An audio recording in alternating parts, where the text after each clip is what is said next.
বাবা মানে হাজার বিকেল আমার ছেলেবেলা, বাবা মানে রোজ সকালে পুতুল পুতুল খেলা।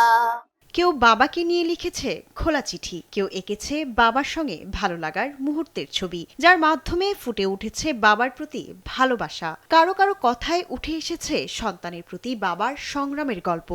বাবা, আমি যেটাই বলি তুমি সেটাই আমাকে দাও। আমার জন্মদিনে তুমি আমাকে একটি টেন্ট হাউস দিয়েছিলে।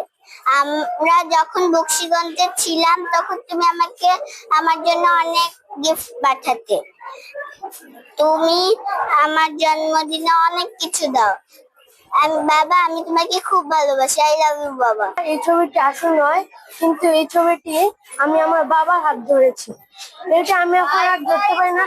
আমি আমার বাবাকে খুব ভালোবাসি। পৃথিবীর প্রত্যেক বাবাই প্রত্যেকের কাছে সর্বশ্রেষ্ঠ বাবা, তো আমার কাছেও আমার বাবা সর্বশ্রেষ্ঠ বাবা। বাবা মাত্র দুটি শব্দ, কিন্তু এর বিশালতা অনেক বড়। বাবাকে নিয়ে কিছু বলার নেই, কিছু লেখার নেই। বাবা, তুমি না পুরো পৃথিবী আমার শূন্য। বাবা, তুমি সবার চেয়ে ভিন্ন। সন্তানদের লেখা চিঠি পড়ে আবেগাপ্লুত হয়েছেন অনেক অভিভাবকও। সারাদিন আসার পরে ওর বাবাকে মনে করেন যে ধরতেছে, জ্বরে কুলো উঠতেছে, খাদে উঠতেছে, মানে বাবা ছাড়া সে কিছুই বুঝে না। বাচ্চারা বেলুন নিয়ে তারপরে ওই ক্লাসরুম গুলা ওরা নিজেদের মতো করে সাজাচ্ছে বাবা দিবসে। আমার খুব ভালো লেগেছে এই বিষয়টা। আমি চাই যেন অন্যান্য স্কুলগুলাও এই বাবা দিবসে এই উদ্যোগটা নেয়। রোববার বাবা দিবস ঘিরে এমনই ব্যতিক্রমী আয়োজন করে নেত্রকোনার ওয়েসিস বিয়াম ল্যাবরেটরি স্কুল, সরকারি বালিকা উচ্চ বিদ্যালয় সহ বিভিন্ন শিক্ষা প্রতিষ্ঠান। শিক্ষকদের মতে এমন আয়োজন সন্তানদের মধ্যে দায়িত্ববোধ, সম্মান ও পারিবারিক সম্পর্কের চর্চা আরো শক্তিশালী করবে।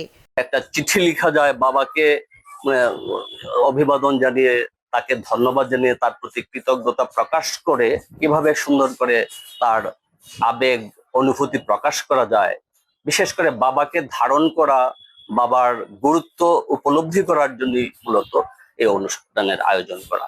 পারিবারিক মূল্যবোধ ও মানবিক সম্পর্ককে আরো শক্তিশালী করতে এই ধরনের উদ্যোগ গুরুত্বপূর্ণ ভূমিকা রাখবে বলে জানিয়েছেন জেলা প্রশাসনের কর্মকর্তারা। মা বাবার প্রতি যে রেসপেক্ট, যে ভালোবাসা, এটা যেন শো করতে পারে।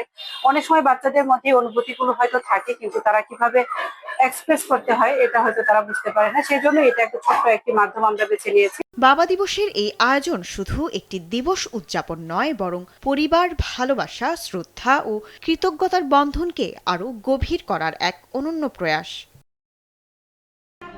শায়লা খান, নিউজ ডেস্ক, দেশ টিভি।